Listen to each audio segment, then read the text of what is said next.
Bonsoir, je suis heureuse de vous accueillir au Musée national des arts asiatiques Guimet pour une nouvelle édition de la nuit de la lecture, je dirais des nuits de la lecture, puisqu'elle a lieu du 21, ou c'est une longue nuit en fait, du 21 au 24 janvier. Et qu'à cette occasion, le musée met en avant la politique qu'il déploie autour de la mise en valeur des littératures asiatiques, mais aussi des littératures sur l'Asie. Il a créé il y a quelques années d'abord un cycle de lecture, puis il a voulu créer un prix littéraire Émile Guimet de littérature asiatique, qui est maintenant remis pour la 4e année. Je vais y venir. Et il a également souhaité, pendant cette période d'éloignement des lieux de culture, traverser ces murs, tel un passe-muraille inventif, pour se rendre auprès des gens qu'il suivent très fidèlement, et puis de tous ceux qu'il découvre, et aborder par un biais très humain et chaleureux et très collectif les littératures sur l'Asie et autour de l'Asie. Le projet qu'il a lancé cette année s'appelle Les Voix du MNAG. Le MNAG, c'est donc l'acronyme du musée. On peut dire manga d'ailleurs quand on réagence les lettres autrement. Qu'est-ce que c'est que ce projet? C'est l'idée que nous sommes un collectif. Nous sommes les voix du musée, tous les agents qui y travaillent. Et l'idée a été lancée, en fait, que tous ceux qui viennent travailler au musée, puisqu'on a quand même un peu de présence sur le site, venaient porter un texte qu'ils choisissaient ou qu'ils se laissaient inspirer par d'autres. Et nous voulions donner à entendre la diversité des voix, aussi par la vibration différente de nos voix. Donc, les employés du musée, qu'ils soient agents de surveillance, qu'ils travaillent pour l'administration, qu'ils soient conservateurs du patrimoine, qu'ils soient électriciens, lisent un texte assez court. Ce sont des petits podcasts, donc. Ça s'appelle les Voix du MNAG, et je vous invite à les retrouver sur une plateforme qui s'appelle SoundCloud, mais aussi, bien sûr, sur le site du musée et sur nos réseaux sociaux. Voilà, donc on commence à avoir une très jolie collection de textes qui sont lus par des voix au naturel, donc pas des voix d'acteurs, et c'est absolument ce que nous voulions. Et puis il y a donc ce prix qui a été mis en place maintenant il y a 4 ans. La première édition avait couronné un livre écrit par un auteur anglo-indien, Rana Dasgupta, et ça s'appelait Delhi Capital. La seconde édition, là j'ai besoin de revérifier exactement pour ne pas déformer le nom de l'auteur, avait couronné un magnifique livre qui s'appelle Au soleil couchant, écrit par un très grand auteur coréen, Hwang Sok-kyung. La 3e édition en 2019 avait couronné un ouvrage dû à une autrice, telle qu'on le disait au 18e, Natsu Miyashita, donc japonaise, Une forêt de laine et d'acier. Ce qui est frappant dans la succession de ces prix, c'est que l'on voit que petit à petit, le cercle des éditeurs aussi qui s'intéressent à l'Asie s'est considérablement élargi, puisque pendant très longtemps, et rendons grâce, je dirais, aux plus grands, il y a un éditeur qui a vraiment porté ces littératures, qui est le remarquable Philippe Piquier. Philippe Piquier, donc, qui nous avait donné Au soleil couchant, la 2e édition du prix. C'était les éditions Piquier qui étaient distinguées.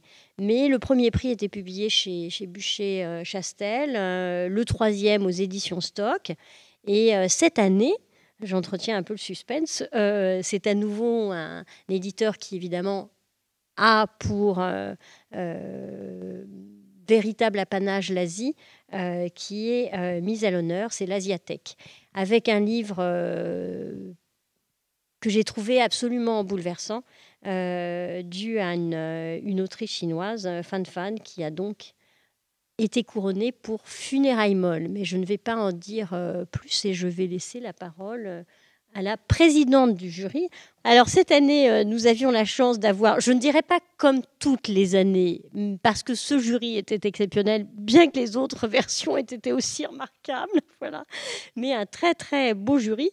Aurélie Filippetti nous a fait l'amitié d'accepter d'être la présidente de ce jury, et je l'en remercie très sincèrement. Le musée est ravi de sa sa fidèle amitié. Nous avions Pascal Bruckner qui est avec nous aujourd'hui, Guillaume Husson et Mathilde Tamaé-Bouon. Et sans tarder, c'est à Aurélie Filippetti que je laisse la parole. Merci beaucoup, chère Sophie, Madame la Présidente. Cher Pascal, je suis ravie d'avoir participé à ce jury avec toi, puisqu'on se tutoie. D'abord, je dois dire que j'ai été très heureuse de faire partie de ce jury parce que ça m'a donné l'occasion, moi qui ne suis pas une spécialiste de littérature asiatique, de lire des romans formidables. Et c'est vraiment en plongeant dans ces univers que nous avons été amenés, les membres du jury, à couronner un livre absolument remarquable, un livre de Fang Fang qui s'appelle Funérailles molles, qui nous plonge évidemment dans un ailleurs, celui de la Chine, mais aussi dans un passé qui n'est pas si lointain. Ce sont les années 1950, c'est-à-dire évidemment après la révolution chinoise, on est dans la réforme agraire en Chine et dans ce qu'on appelle les luttes dans les villages chinois, c'est-à-dire des moments où les grandes familles de propriétaires terriens doivent faire publiquement leur autocritique. Et notre narratrice, Dai Yung, va faire une plongée dans son passé. Elle va traverser une amnésie pour remonter jusqu'à cet événement tragique où, évidemment, vous le découvrirez, sa famille a été décimée.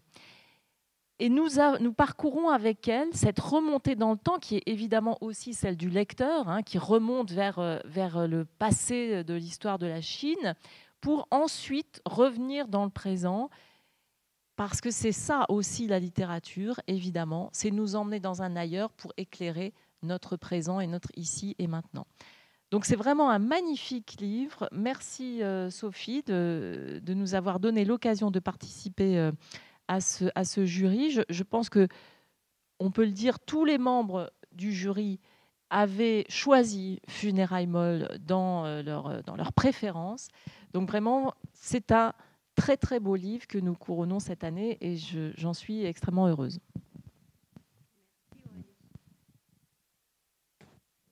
Bonsoir, merci de m'avoir convié à cet exercice passionnant.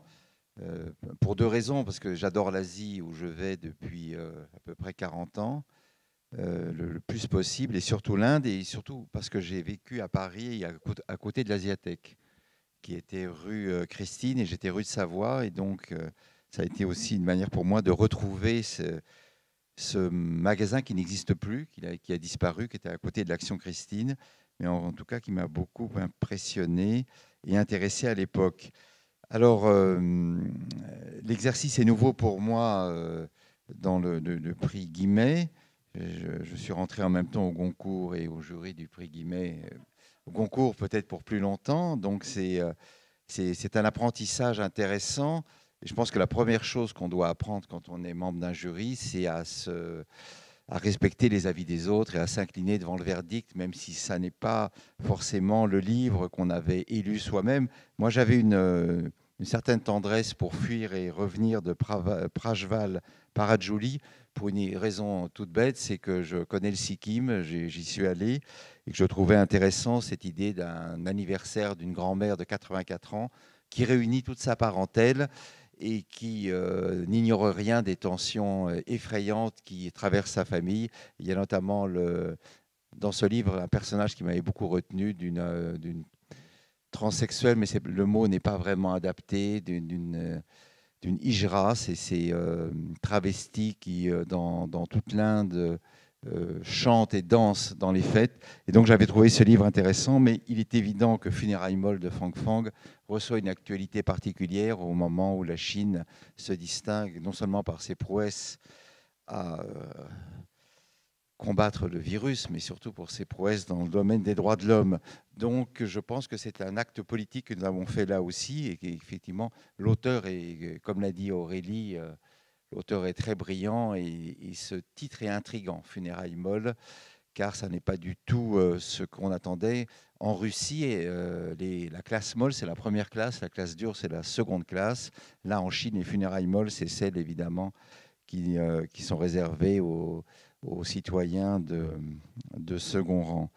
Donc, ça a été. Je remercie Sophie de m'avoir convié et Ariana également.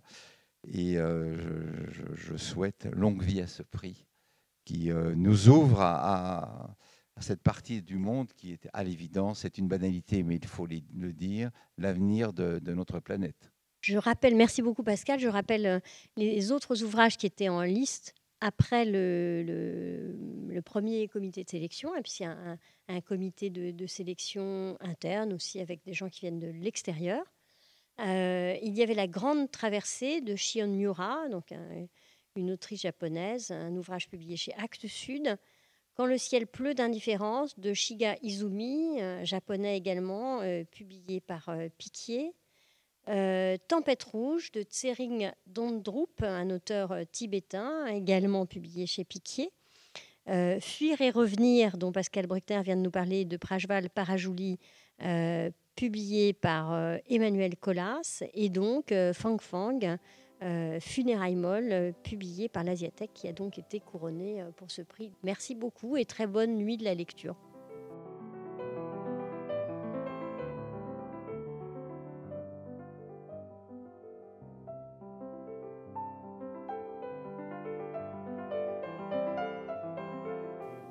Nous sommes à présent avec Guillaume Husson, le délégué général du syndicat de la librairie française. Vous étiez précédemment le chef du département de l'économie du livre à la direction du livre et de la lecture du ministère de la Culture. Et donc vous êtes membre de l'édition du prix Émile Guimet de littérature asiatique, membre du jury cette année. Vous deviez ce soir être accompagné de Mathilde Tamae-Bouon, traductrice de romans de littérature générale et jeunesse, de l'anglais et du japonais vers le français, qui a notamment traduit le prix de l'année dernière, je le rappelle, de Natsu Miyashita, Une forêt de laine et d'acier, publié chez Stock.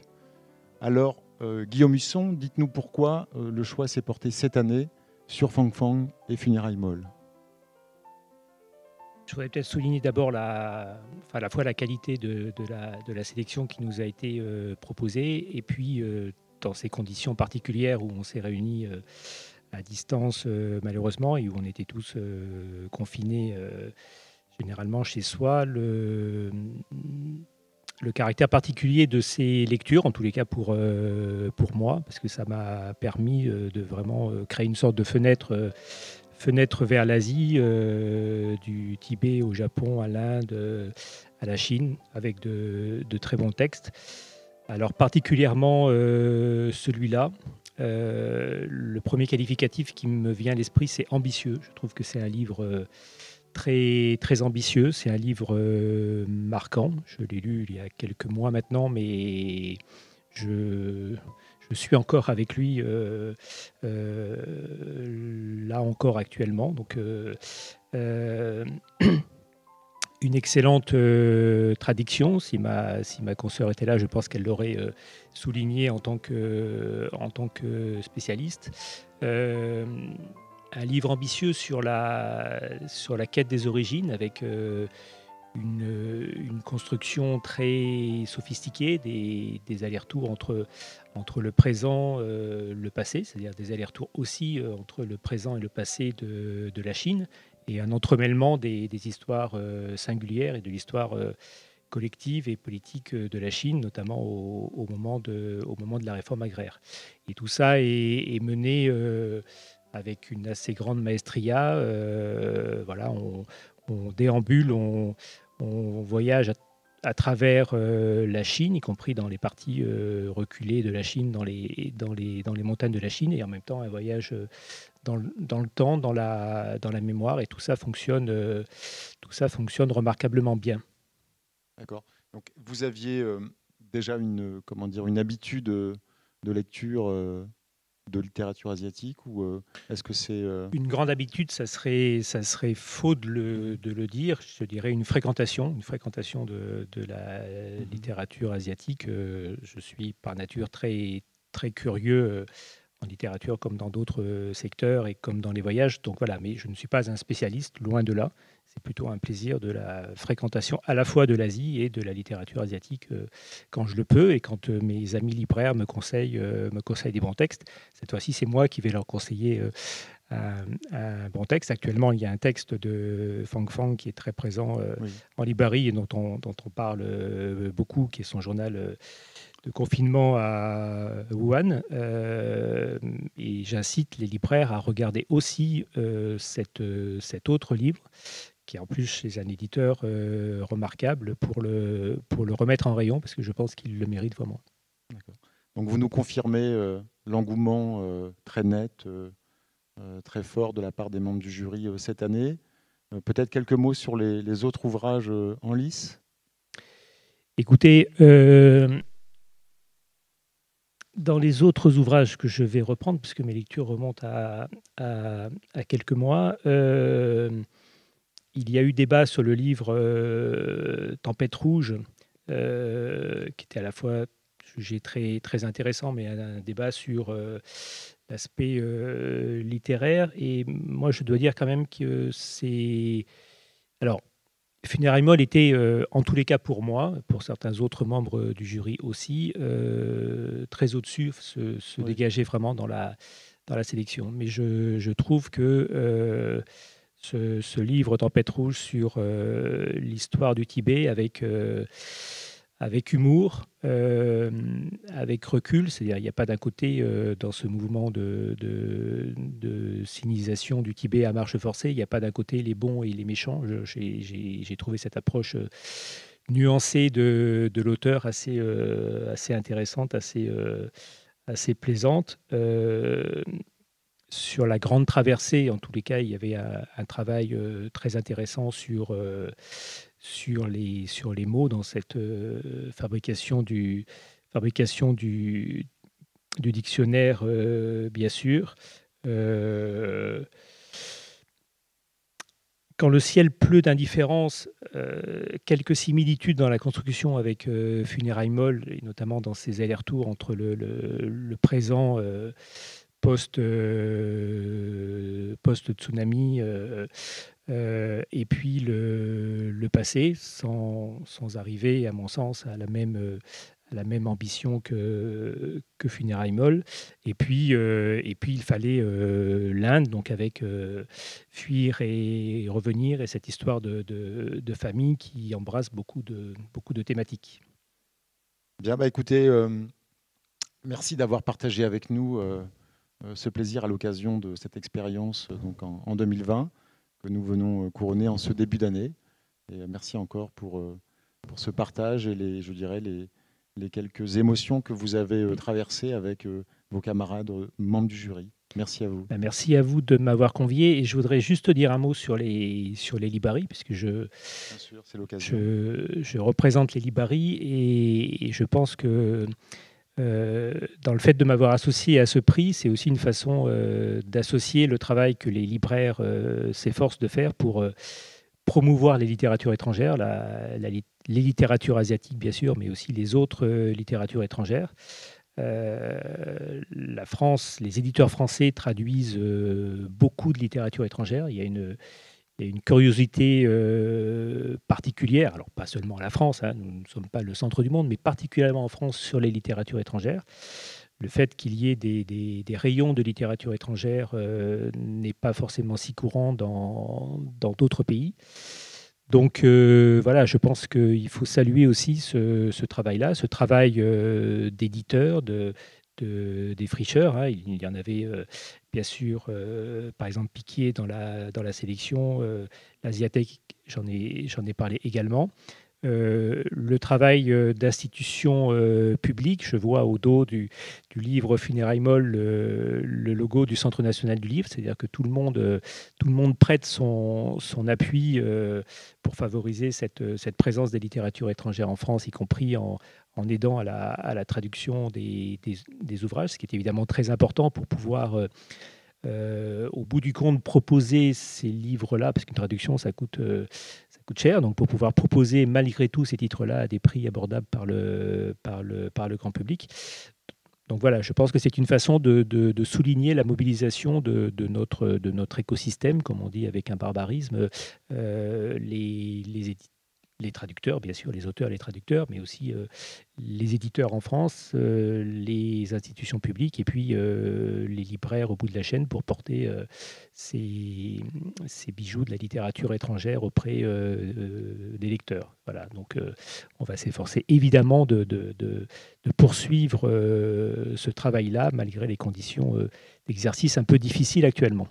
Et puis écoutez, merci encore une fois. Et puis, bien sûr, nous vous confirmons avec un réel plaisir que le Musée national des arts asiatiques s'inscrira dans cette absolue nécessité que de soutenir le livre et bien sûr de toujours, je dirais, accroître la communauté des lecteurs, puisque c'est bien ce qui nous réunit aussi que de partager, je dirais, ce patrimoine commun, universel, local, national, international. C'est bien le livre qui avant tout, permet cela.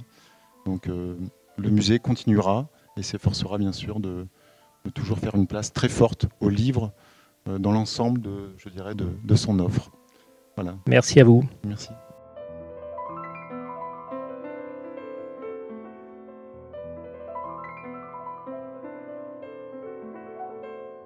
Monsieur Philippe Thiollet, bonjour, soyez le bienvenu. Nous sommes heureux de vous accueillir à l'occasion de la remise du prix littéraire du Musée national des arts asiatiques 2020. Cette année, nous avons le plaisir de récompenser Fang Fang pour Funérailles molles. Donc, vous avez su accompagner, je crois, depuis quelques années déjà. Donc, nous sommes particulièrement heureux de vous remettre en son nom ce prix.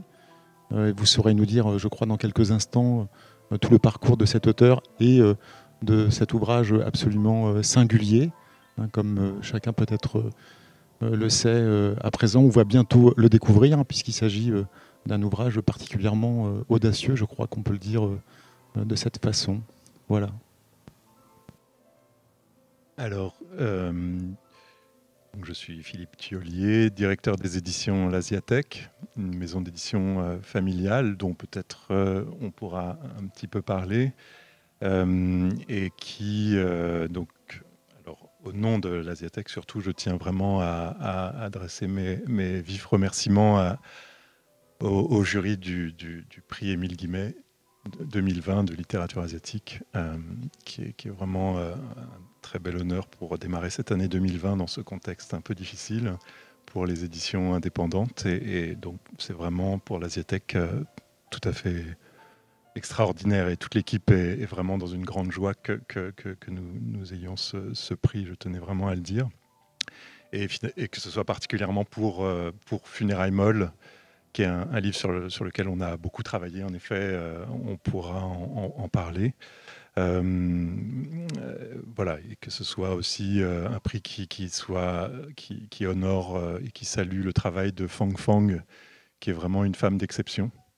Et qui, voilà, dans ces dernières années, on l'a vu, notamment dans l'actualité récente, c'est une femme qui vit à Wuhan, une des grandes plumes de Chine, mais qui, voilà, malgré les difficultés qu'elle a souvent rencontrées, tient vraiment à dire ce qu'elle a à dire.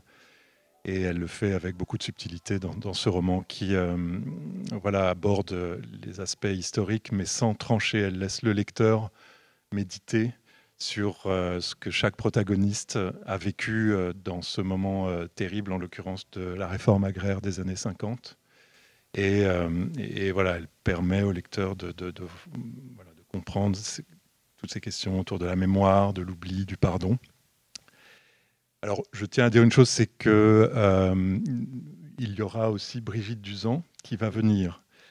Traductrice, voilà, et je tiens véritablement aussi à la remercier, car elle a fait vraiment un très beau travail qui permet vraiment à ce livre d'être aujourd'hui une réussite qui se trouve recevoir aussi cet honneur formidable.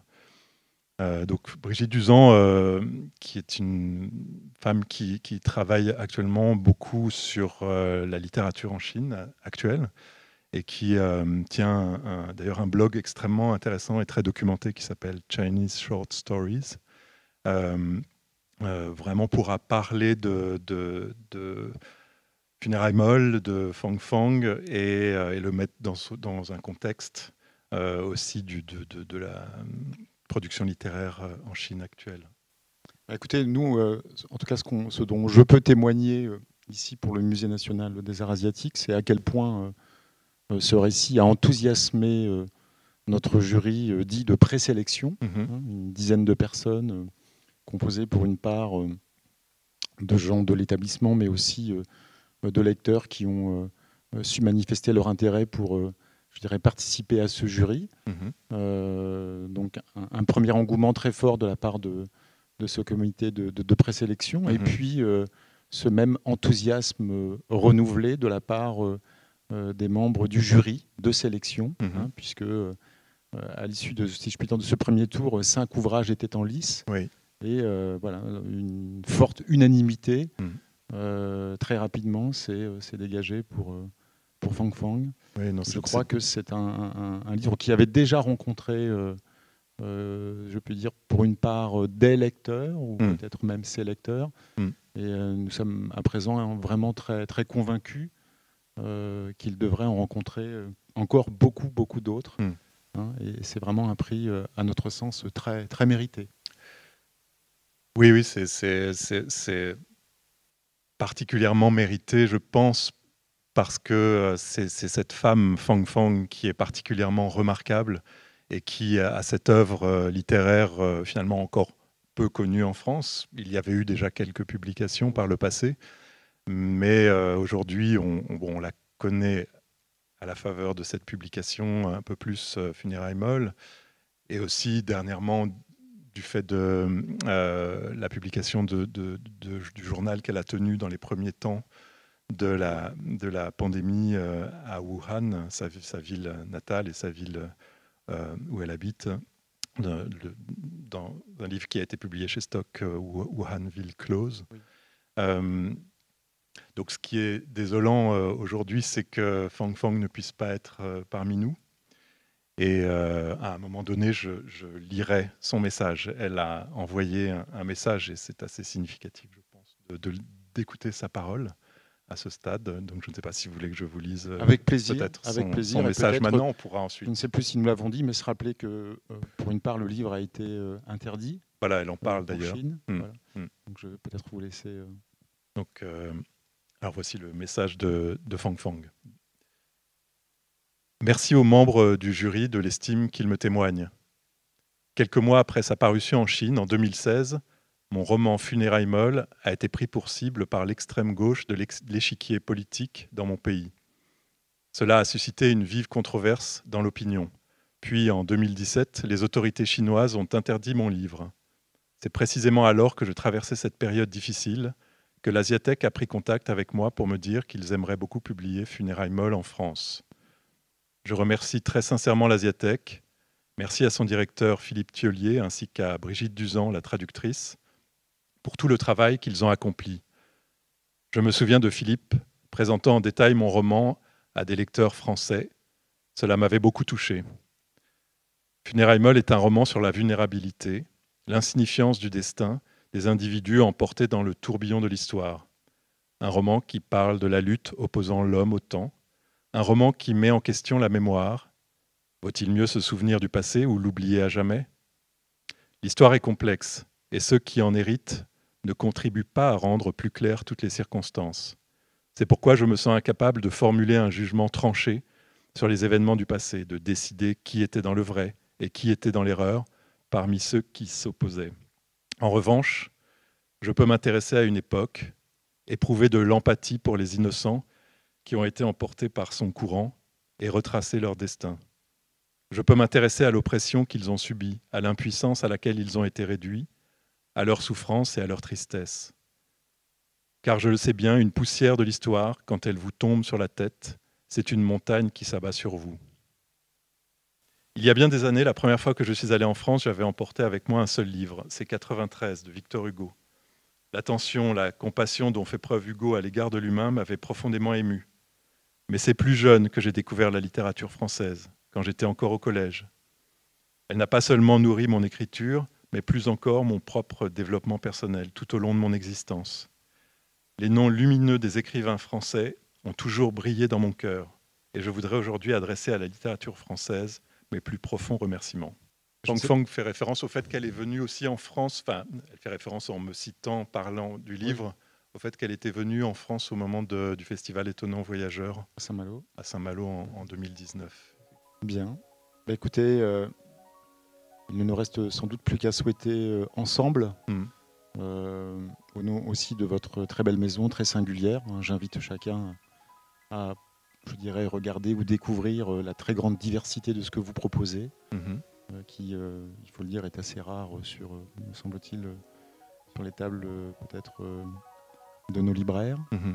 En tout cas, qui mérite, je crois, un écho vraiment, un écho très important, puisque ne jamais perdre de vue, que l'Asie, comment on dirait, est aujourd'hui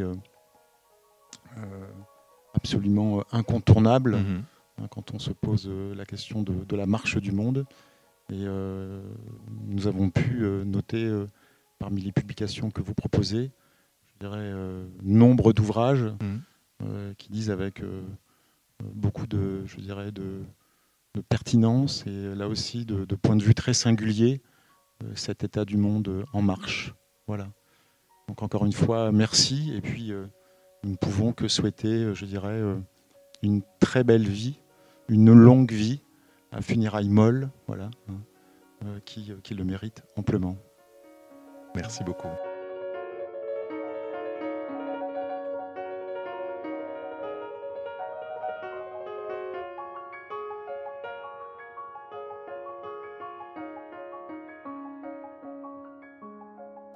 Nous sommes toujours en compagnie de Philippe Thiollier, donc directeur de l'Asiatech.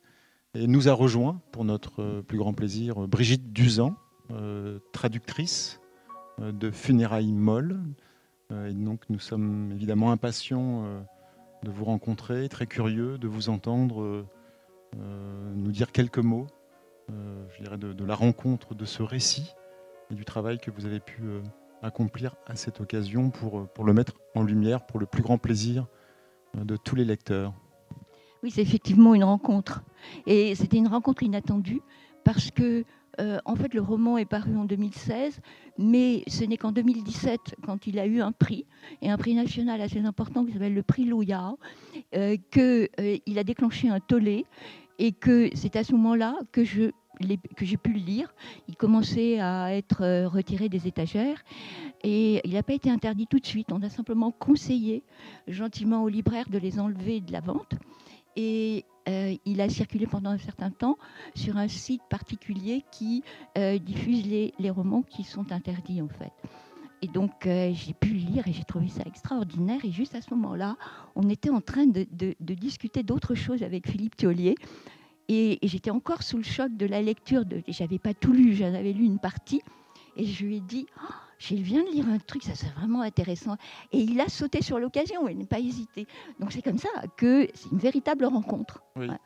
Et pour l'instant, c'est ce que je disais, et ce que je regardais encore en revenant, c'est la traduction française est la seule traduction qui existe jusqu'à maintenant. Et comme le livre est interdit en Chine, il est publié dans une édition à Taïwan. Donc les deux versions qu'on a jusqu'à maintenant de Funérailles molles, c'est la version taïwanaise et la version française. D'accord. Donc, comme nous avons pu le souligner, donc un ouvrage absolument, enfin un récit très singulier, très fin, très délicat, d'une portée très universelle. Pour vous, traductrice, de mettre en mots, je dirais, ce travail et ce récit. C'est un bel exercice de traduction. L'exercice de traduction littéraire, je dirais, c'est pas vraiment la traduction littéraire, c'est-à-dire essayer de concilier, et ça c'est ça, on a travaillé pendant près de 6 mois, parce que j'ai fait la traduction pendant plusieurs mois, mais après, on a travaillé pendant près de 6 mois pour réviser, pour que tout le monde comprenne bien, y compris à l'intérieur de la maison d'édition, parce qu'il y avait des gens qui me posaient des questions. Donc j'ai fait des pages entières d'explications en disant non, mais c'est pas ça.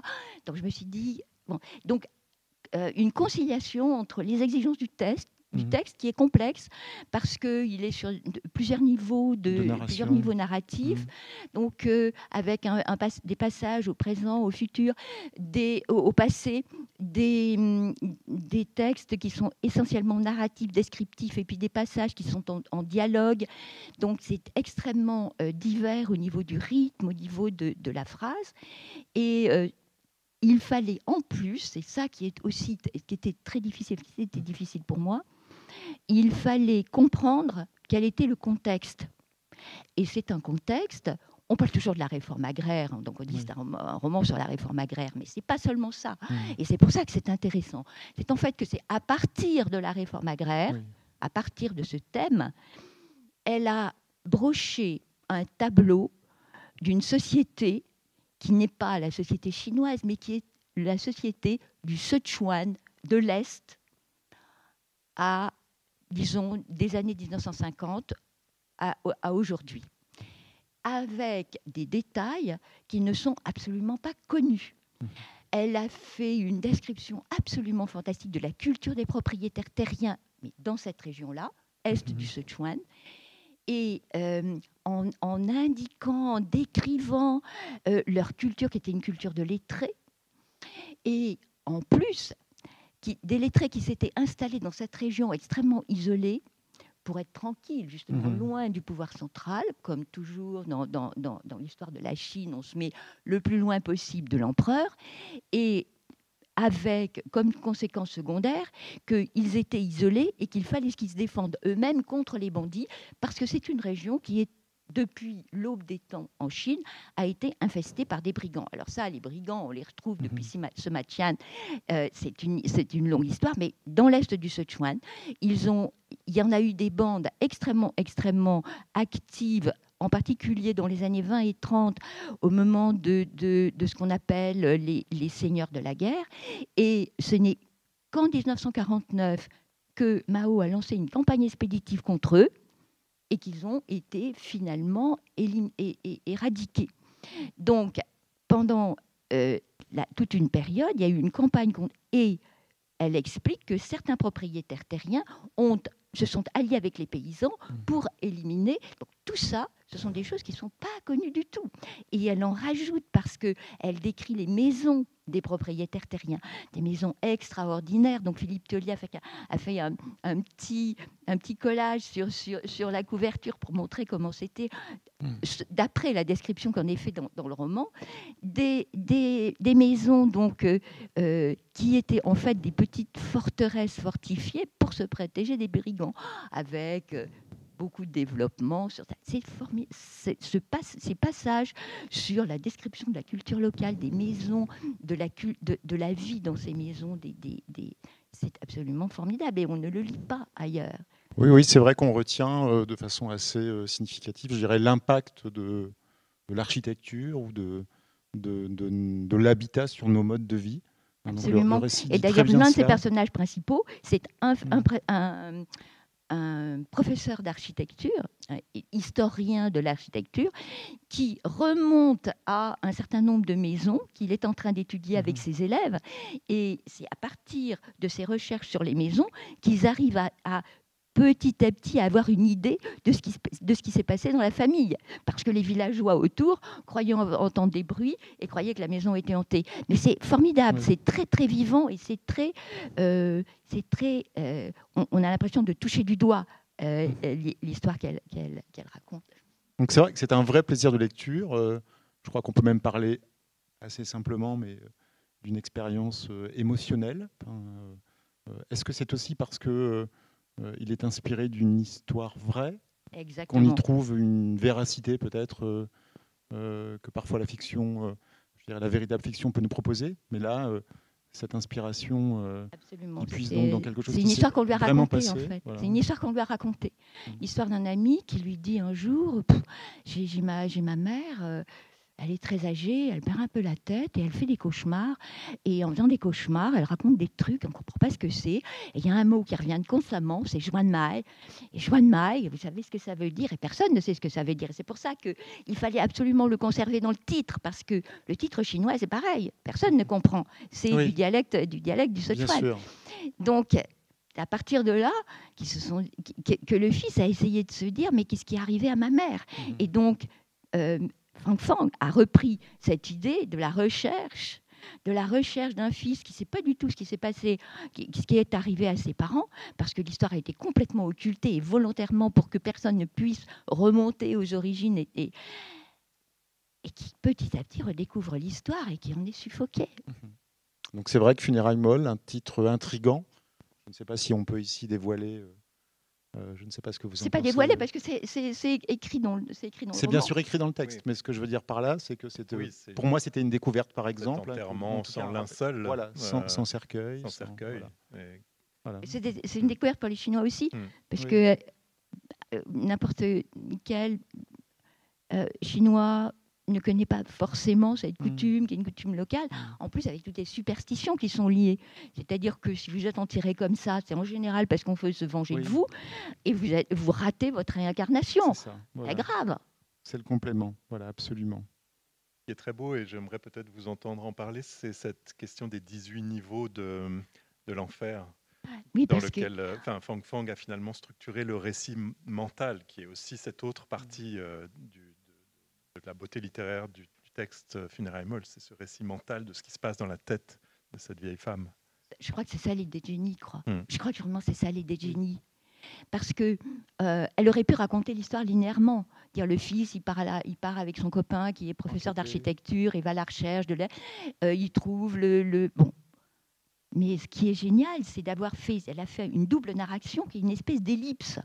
Donc on a le personnage du fils central qui essaie de chercher l'histoire de sa mère, et s'enroulant autour de ça, il y a ce que Fang Fang imagine qui doit être la mémoire de sa mère, essayant de se souvenir ou essayant de ne pas se souvenir, surtout, de ce qui lui arrivait dans le passé. Or, la vieille dame en question, on l'a retrouvée au fond d'une rivière. On l'a repêchée, elle est complètement amnésique, elle a perdu toute notion de ce qui lui est arrivé avant. Et Fang Fang imagine comment, dans le tréfonds de sa mémoire, il y a toujours ces souvenirs qui restent, ces souvenirs traumatiques, obsédants, qui remontent comme s'ils remontaient du fond de la rivière et qui remontent en 18 niveaux, qui sont en fait les 18 niveaux de l'enfer selon la tradition du taoïsme populaire.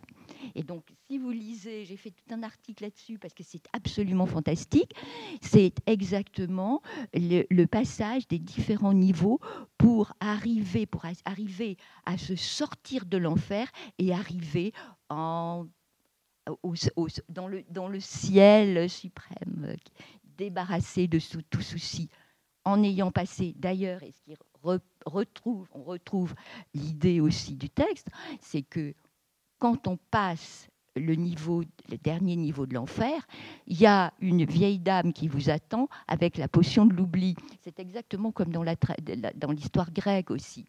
Et donc, on fait boire cette potion à la personne qui va sortir de l'enfer et qui va pouvoir se réincarner. Et donc, il faut qu'elle oublie son passé. Et donc, la vieille dame, elle remonte ses 18 niveaux. Et là, elle trouve la vieille dame qui lui fait boire la potion de l'oubli. Et elle oublie ce qui lui est arrivé. Et c'est ça qui la sauve, c'est ça qui lui permet de survivre. Oui, et la découverte, je dirais, de ce rituel de l'enfer ou des enfers sera surtout un bonheur de lecture que je crois vous communiquez vraiment de la façon la plus parfaite, puisque je crois que vous y avez pris... ça peut le dire, un immense plaisir. En fait, c'est construit comme un suspense. C'est-à-dire qu'on a envie de savoir ce qui va se passer. Et puis, à la fin, on se rend compte que là où elle voulait nous emmener, Fang Fang, c'était pas à l'histoire de la révolution culturelle et c'était pas à l'histoire de la vieille dame. C'est en fait à une réflexion sur la mémoire, une réflexion sur l'histoire, une réflexion sur la mémoire. Et la manière dont elle termine, c'est que celui qui est chargé de ses souvenirs traumatiques, il peut parce que c'est trop difficile à supporter, il peut choisir d'oublier. Mais il reste le problème de la mémoire collective. Et ça, il faut le préserver. Et ce qu'elle dit, c'est qu'à travers, elle ne le dit pas personnellement, mais elle le dit très astucieusement, à travers son personnage du professeur d'histoire d'architecture, ce n'est pas à tout le monde de pouvoir préserver cette mémoire, mais c'est la mission de l'historien et c'est la mission de l'écrivain. Oui. Et puis j'ai à l'esprit aussi que lorsque la mémoire lui revient, ce qui précisément lui revient à l'esprit, ce sont 2 vers d'un poème, hein, qui, je dirais, donne aussi toute sa place à la poésie. C'est un trait caractéristique ouais. de Fang Fang. Elle est nourrie de poésie, comme beaucoup de lettrés chinois. Et on le retrouve même dans son journal. Constamment, il y a des souvenirs de poèmes qui remontent. Et dans la version française, c'est soigneusement annoté chaque fois. Et en tout cas, merci vraiment, je dirais, de nous permettre de rencontrer, de découvrir et de passer, je dirais, des heures de bonheur avec Fang Fang. Merci. Merci vraiment, Brigitte Duzan. Merci beaucoup. Merci. Mais surtout, merci. Moi, ce que j'aurais remercié quand même, un dernier petit mot, remercier le jury qui a choisi ce roman. Parce que ça va permettre de redécouvrir Fang Fang. On l'avait un peu oublié, parce que la dernière fois que... Et il y a beaucoup de journalistes qui me mais Fang Fang, c'est celle qui... etc. Et donc Fang Fang, en fait, c'est celle qui a publié... ça. C'est sorti en 1987-1995 en version française. Donc ça, c'est le début du néo-réalisme. Et tout le monde en était resté là. Et donc c'est bravo au jury du musée Guimet d'avoir choisi ce livre qui va permettre de redécouvrir Fang Fang sous un autre angle. Mais écoutez, merci vraiment. Et vous avez là aussi, nous sommes très sensibles en tout cas à vos remerciements, puisque comme nous avons pu le partager déjà ensemble, un pré-jury et un jury absolument enthousiaste, qui je dirais, a décerné de façon comment dire, très, très forte et très pleine de désir et de volonté cette année le prix donc à Fang Fang pour Funérailles Molles. Voilà. Merci.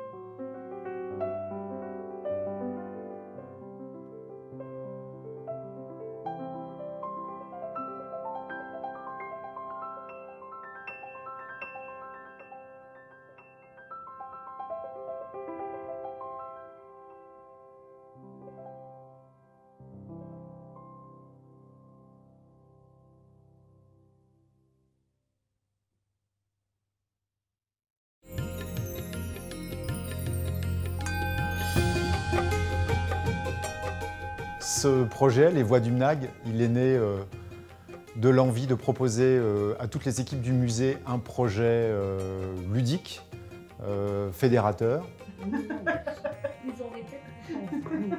Nous avions observé tous ensemble que parmi les agents du musée, il y avait de très grands lecteurs, de très grandes lectrices. Et donc nous est venue l'idée d'enregistrer les voix uniques, singulières de tous nos agents et de leur proposer donc de choisir un texte portant sur l'Asie, écrit par un auteur asiatique ou non. C'est sa mère qui opérera donc cette naissance. Et de celle-ci, elle, cette jeune fille, elle sortira aussi, une nouvelle fois, oiseaux, pêcheurs en fleurs. Toutes dans la région de Pursat partent devant elle, cherchent à fuir la lumière de la mousson d'été pour aller faire des enfants ou des choses comme dormir. Donc pour cela, nous réunissons chaque mois un comité de lecture qui sélectionne le choix ou les propositions des agents. aujourd'hui, pour le comité de lecture, pour changer un petit peu des ouvrages allant de la littérature à la philosophie spirituelle, des romans en passant par les contes et les haïkus, j'ai décidé de vous présenter le livre de Hong Xichen, qui est un livre chinois et qui s'intitule « Propos sur la racine des légumes ». J'ai beaucoup aimé ce roman de Sylvain Tesson. Pourquoi? Parce que d'abord, on est dans un imaginaire et dans des paysages magnifiques au cœur de l'Himalaya. Et finalement, tout le roman se passe à guetter la panthère comme un moment magique. Qu'en pensez-vous? Êtes-vous d'accord ou pas? Vous tous? Bah, bien. Alors maintenant, il faut choisir le visuel parmi les collections du Musée national des arts asiatiques guillemets. Donc, nous avons soit des calligraphies, soit une sculpture. Et nous enregistrons plusieurs fois par semaine pour ensuite proposer ces podcasts sur la plateforme SoundCloud les mardis et jeudis. 8 mois de pérégrination accomplis dans des conditions inaccoutumées, à travers des régions en grande partie inexplorées, ne peuvent se raconter en 200 ou 300 pages. Un véritable journal de voyage exigerait plusieurs gros volumes. Et nous sommes plutôt très contents parce que les personnels y prennent beaucoup de plaisir, que les retours sont je dirais, très joyeux, très agréables à entendre, aussi bien chez ceux et celles qui lisent que chez ceux et celles qui écoutent. Voilà, donc on compte bien donner une longue vie à ce projet et notamment en profiter et en faire profiter tout au long de cette année 2021.